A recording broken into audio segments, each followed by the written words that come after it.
fighting. And the triumphant ending lets us know that overcoming the hatred of others is possible. The feedback that we received this year has meant more than any trophy, but these amazing performers put their heart and soul into this program and earned a 4th place finish at the OIPA State Championships. Please welcome your 2016 Talmadge High School Winter Guard performing their program, They Were Wrong.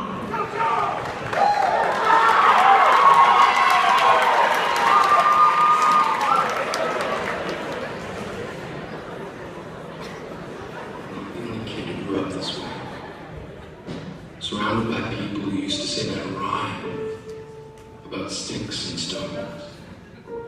As if broken bones hurt more than the names we got called, we got called them all. So we grew up believing no one would ever fall in love with us, that we'd be lonely forever, that we'd never meet someone to make us feel like the sun was something they built for us in their tool shed. So broken heartstrings bled the blues as we tried to empty ourselves so we would feel nothing. Don't tell me that hurts less than a broken bone. That an ingrown life is something the surgeons can cut away, but there's no way for it to metastasize it does. She was 8 years old. Our first day at grade 3 when she got called ugly. We both got moved to the back of the class so we would stop getting bombarded by spitballs. School halls were a battleground. We found ourselves outnumbered day after wretched day. We used to stay inside for recess because outside was worse. Outside we'd have to rehearse running away or learn to stay still like statues, giving no clues we were there in grade 5. They taped a sign at the front of her desk that read, "Beware of the dog." To this day, despite a loving husband, she doesn't think she's beautiful. Because of a birthmark that takes up a little less than half her face. Kids used to say she looks like a wrong answer that someone tried to erase but couldn't quite get the job done. And they'll never understand that she's raising 2 kids whose definition of beauty begins with the word mom. Because they see her heart before they see her skin. Because she's only ever always been amazing. It was a broken branch grafted onto a different family tree. Adopted. Not because his parents opted for a different destiny. He was 3 when it became a mixed drink with 1 part left alone and 2 parts tragedy. Started therapy in 8th grade. Had a personality made up of tests and pills.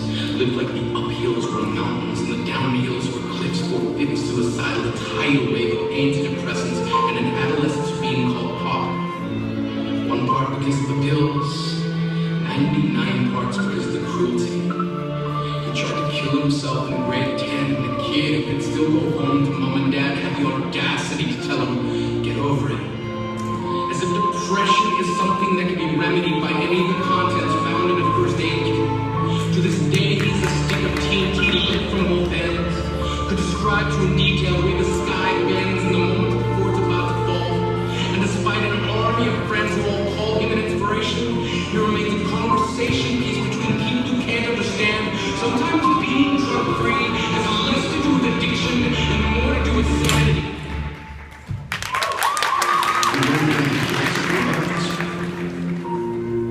To this day, kids are still being called names. The class is way stupid. It's spaz.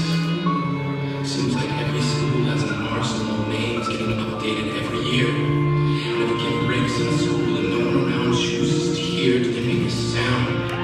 They just background noise from the soundtrack stuck on repeat when people say things like kids can be cruel. Every school was a big top service tent, and the pecking order went from acrobats to lion tamers, from clowns to carnies. All of these miles ahead of who we were freaks. Lobster claw boys and bearded ladies. Oddities juggling depression and loneliness, playing solitaire, spinning the bottle, trying to kiss the wounded parts of ourselves and heal. But at night, while the others slept, we kept walking the tightrope. It was practice, yes, some would smell. But when we tell them that all of this is just a breeze,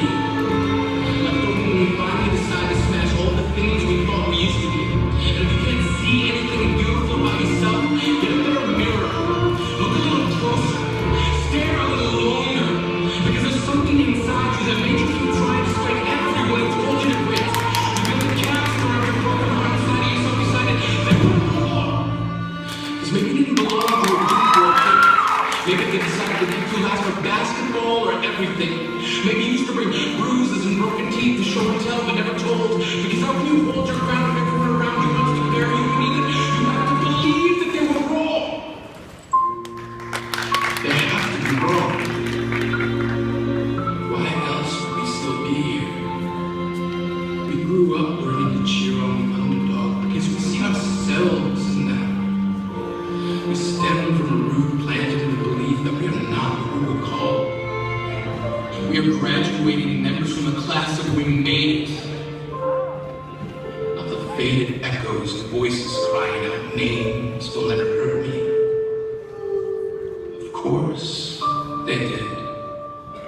But our lives will only ever always continue to be a balancing act that has less to do with pain